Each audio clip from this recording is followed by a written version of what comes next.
is Emily Ann Roberts.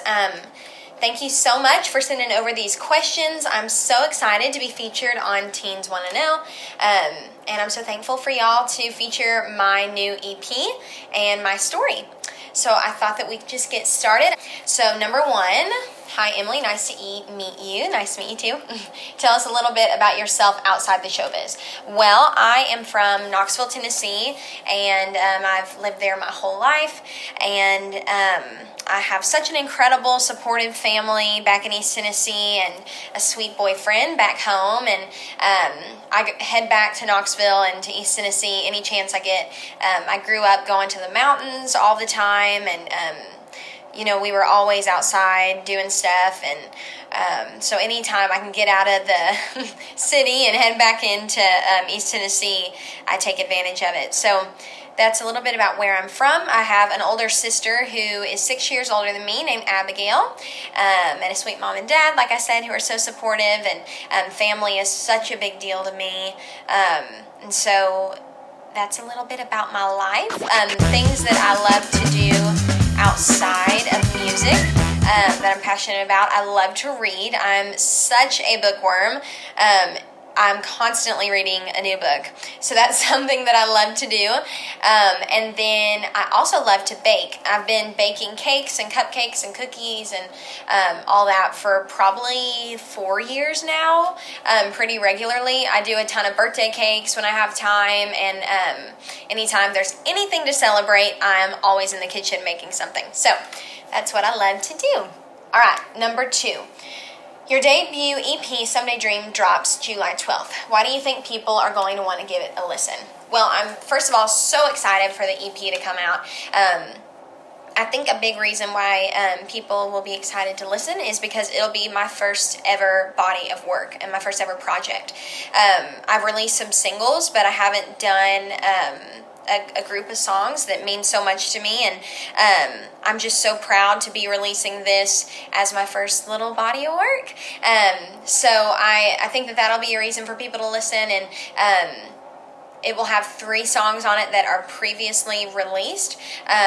Within the past couple of months, we've released them, and then there will be 3 brand new songs that I'm so excited to share with everybody. So I think that will definitely be interesting. It'll be a lot of new music for people to go check out, and I think it's just going to be great because it's just a little piece of my heart. I feel like I have worked so hard on this music in Nashville, and this is just a little sneak peek into what is to come with these little 6 songs. So I'm really excited to share them. All right, number 3. Can you tell us what the title means? So the title is Someday Dream, and it is titled after one of the songs on the EP called Someday Dream. And I actually wrote this song with Seth Mosley and Jason Steins a couple years ago. And I went into the writer's room with this idea of Someday Dreams, and I had realized that I was so focused on the dreams that I was trying to achieve, like in the future, that I was kind of looking past all the stuff I was accomplishing day by day. And I've always thought big, when I'm thinking about my career or my dreams, or even when I was in school and we had a project, like I always wanted things to be the best that it could be. And the same goes for my music. And so, not that I don't celebrate the little things, but I sometimes get so focused on like the big picture and where I'm trying to get to that I look past the little things. And that's kind of where I was at in this time in my life.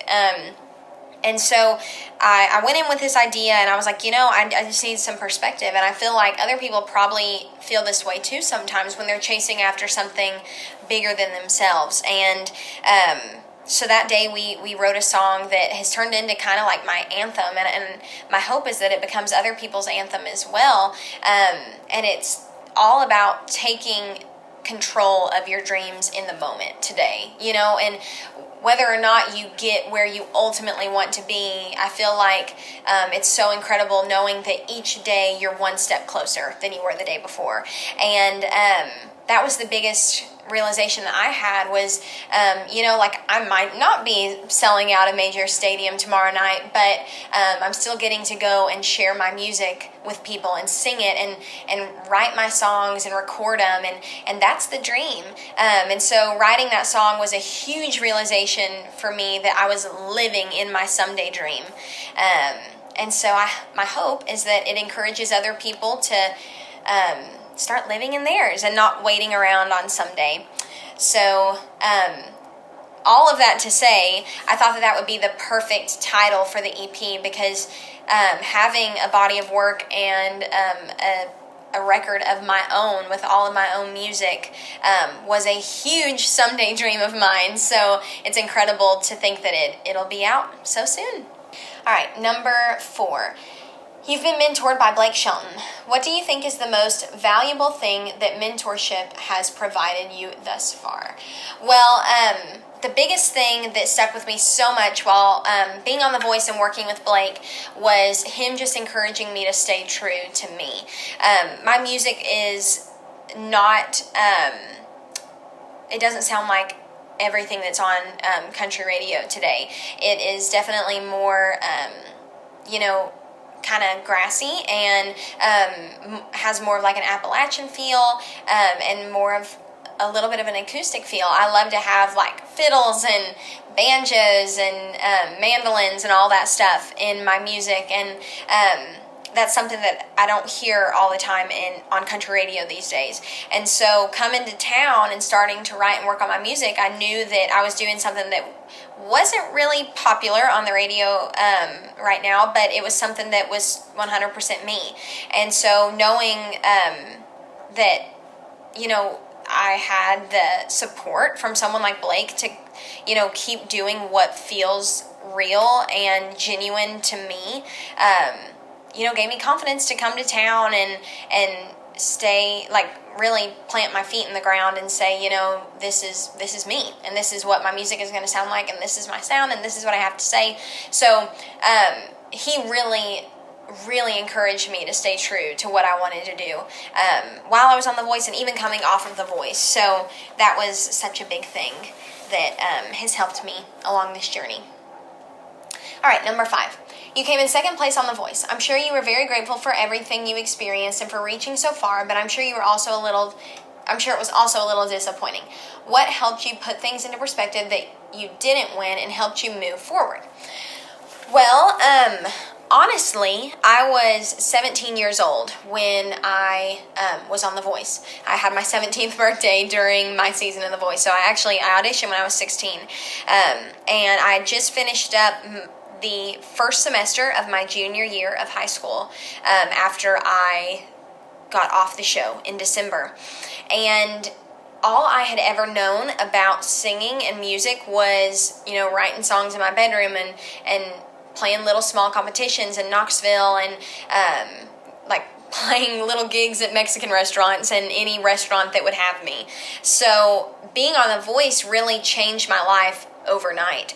And as badly as I wanted to win, I think that it was such a blessing that I didn't win, because it has been so incredible for me to take my time and really, think about what I wanted to say and really think about, what my sound was and what I wanted my music to represent and who I was as an artist and what I have to offer. And I think that if I had won and felt rushed into releasing a project, it ultimately wouldn't have been something that was true to me.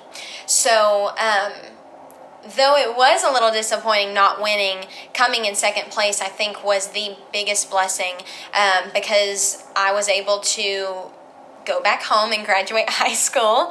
And I ended up graduating that next semester of my junior year. I graduated a year early, and then just start focusing full-time on my music and working and writing in Nashville, and just really take my time on my art. And that was something that has been so precious to be able to have that time to just grow and develop. So I always say whenever people talk to me about it that I think it worked out just the way it was supposed to, and that there's more to me and to my music than just the voice. So I'm just really excited that now I'm finally able to share my heart and my music. All right, let's see. Number 6. What's the biggest challenge you have faced so far in this industry? Definitely just staying true to me and not letting other people's voices and opinions take me off of the path that I'm on. So a big thing that I faced when I first came to town was being around people and working with people who said, okay, Emily, we need to take what you do and make it fit. And that put me in such a box as an artist. And for the first little bit when I got here to Nashville, I listened and I thought, okay, you're right, I need to. And I started chasing what I thought would fit, and a sound and a style that I thought would fit into like this mold that someone had made for me. And it really crippled me as an artist and as a creative. And finally, honestly, after a couple months of doing that, I wasn't enjoying what I was doing, and the songs that I was writing I wasn't like excited about. And one night it really just hit me, and I thought, you know what, at the end of the day, I want to make music that I'm passionate about. I want to share my truth, and I want to be real. And I don't want to chase something that somebody says is going to work. I just want to be me. And that literally changed the game for me, because all of a sudden I felt I was just free to just do what I wanted to do. And everything that I was writing started feeling better. Everything just got better in general. And so that was a big thing that I had to overcome, was just coming to the realization of, you know what, if this record doesn't explode or become the next big thing, at the end of the day, I'm going to be satisfied and I'm going to be content if I stay true to myself. And so once I started chasing that instead of chasing what somebody said was right, it really made things a whole lot more fun. All right, number 7. If you could pass one law that everyone on the planet had to follow without question, what would it be and why? What? That is such a cool question. If I could pass one law, let's think. It would probably be, I know this is probably stupid, but could it be like that ice cream was free? And that like every Friday, oh wait, no, scratch that. I love ice cream, and I would love free ice cream, and I would love for a mandatory ice cream break on a Tuesday or whatever day. But how cool would it be if there was a law to make the weekends go through Monday, so we could have a Saturday, Sunday, and Monday, and get rid of Mondays forever? Could we do that? That would be awesome. That's my law. Okay, number 8. Tell me something people would be surprised to know about you. So, okay, growing up, I didn't always want to be a singer. I knew that I wanted to sing, and I knew that I loved to sing, but I grew up when Hannah Montana was the biggest thing ever on Disney Channel and all of that stuff, and I literally wanted to be on Disney Channel. That was my dream, to be on Disney Channel. So that was the main goal. I wanted to be an actress and wanted to act and do all that stuff, and then as I got older, it kind of changed into music. Once I started playing guitar and started becoming way more passionate about singing. But yeah, that was the dream for a really long time. And now I would still love to act one day, but music is definitely my passion. All right, number 9, biggest pet peeve. When someone is talking on the phone in the car with me, and it's me and one other person, and the other person is on the phone having a full conversation with someone else, and you only get to hear one side of it, and you can't even play music or talk because they're in the middle of a conversation. I cannot stand that. Okay, number 10. The one thing that I won't eat is Brussels sprouts. I hate them. And I feel like it's like this new hipster thing to eat Brussels sprouts. Like, people will be like, oh my gosh, they've got the best Brussels sprouts with bacon and all these yummy spice. Like, no, I don't like Brussels sprouts. I think they taste disgusting. Number 11, secret fear. It's not really that secret if you know me, but my biggest fear is being around someone when they're choking. I know that sounds really probably dumb, but it scares me to death, especially with kids. Anytime I've ever babysat, I'm like that weirdo babysitter who like sits and stares at the kid to make sure they're like really chewing their food and swallowing and they're not choking. But like even with adults, like anytime me and my boyfriend are alone or like eating and he like coughs or something, I'm terrified that he's going to choke and I'm going to have to be the one in charge of saving his life. That scares me to death. Okay, number 12. What's the last movie or show you watched, and give me a review? But you can only use 2 words for the review? Okay, the last show I watched was Stranger Things, and the 2 words are freaking epic. Okay, number 13. Describe your pets and their names. Okay, I have 2 pets. So one is a Shih Tzu, a little puppy dog, and his name is Hickory Bean, and he is so cute. His face looks like a little scrunched up Chinese man, and I love him so much.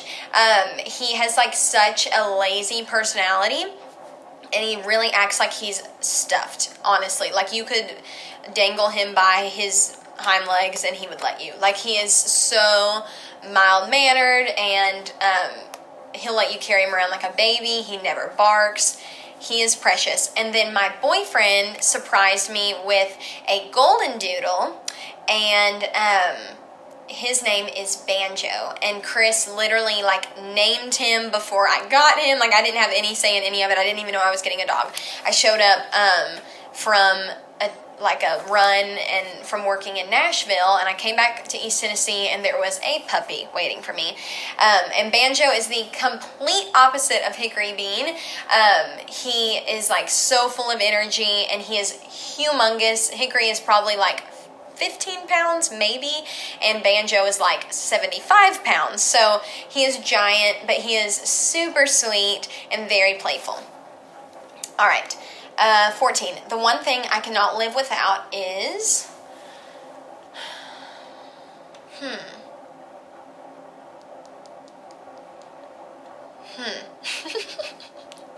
I'm trying to think of something that I cannot live without.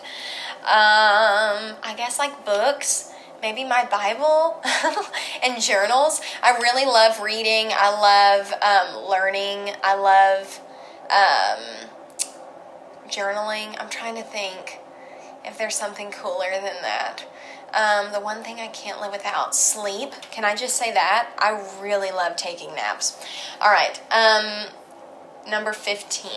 The most embarrassing moment you wish you could do over. Most embarrassing moment in real life you wish you could do over. I've had some pretty embarrassing moments. I'm trying to think.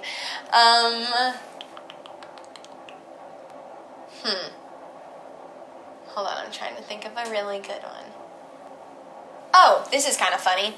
So, this wasn't like the most embarrassing moment, but it was pretty funny. So, me and my boyfriend were hanging out with some friends one night, and he's just goofy. And so we were walking around Walmart and he was just being goofy, and we saw like the Walmart jewelry. And so I like looked at it and I was like, oh babe, like we could get you one of these watches. You like these watches? And he was like, yeah. He was like, and he walks over to like the engagement rings and he's like, okay. He said, well, we could get you one of these. He said, but you have to choose somewhere at $50 or under. He was like, you can't do anything above $50 or under. So I'm like looking at these Walmart engagement rings. We're just like agging on. All of our friends are laughing, all this stuff. Well, then about that time, somebody taps my shoulder and I turn around and they say, are you Emily Ann?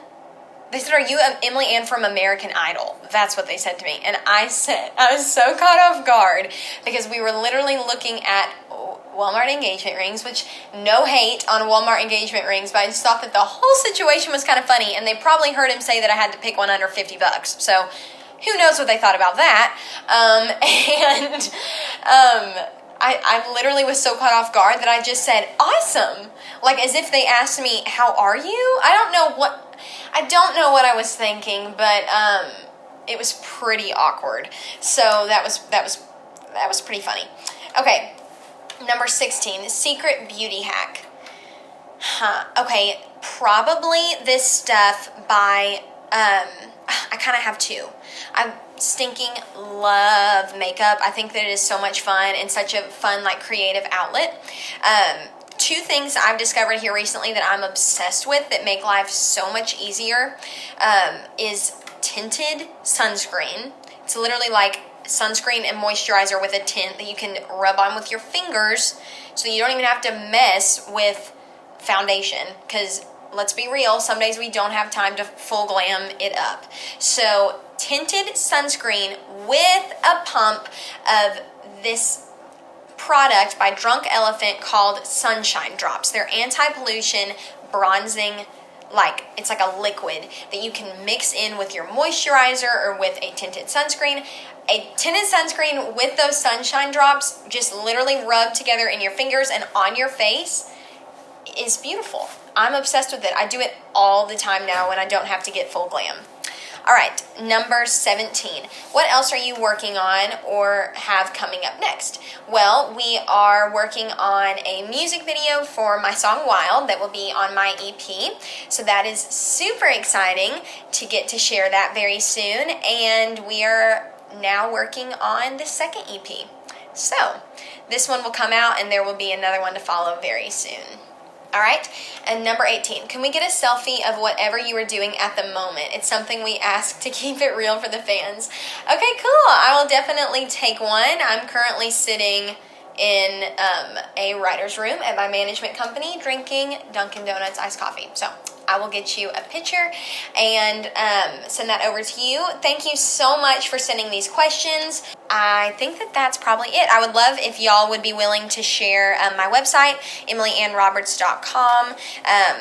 They can sign up for my mailing list. They can join the family. The Emily Ann fam is what we call it. I would love for people to sign up to that so they can be in the loop about all of the updates and all things Emily Ann. And then also I would love if y'all could share my socials. My Instagram is at @EmilyAnn_music. I love to keep it fun on the Instagram stories. So that's a fun place to follow me. And then the handle for my Twitter is at @EmilyAnn_music. And my Facebook is Emily Ann Roberts Music. And my YouTube is Emily Ann Roberts. I would love for people to follow along with what we're doing on there as well, because we are all about the video content on YouTube. I've got makeup tutorials on there. I have behind the scenes videos. I have vlogs and day in the life videos and all kinds of fun stuff on my YouTube. So I'd love for people to come and hang there as well. Thank you so much. And hopefully we'll get to work together again soon.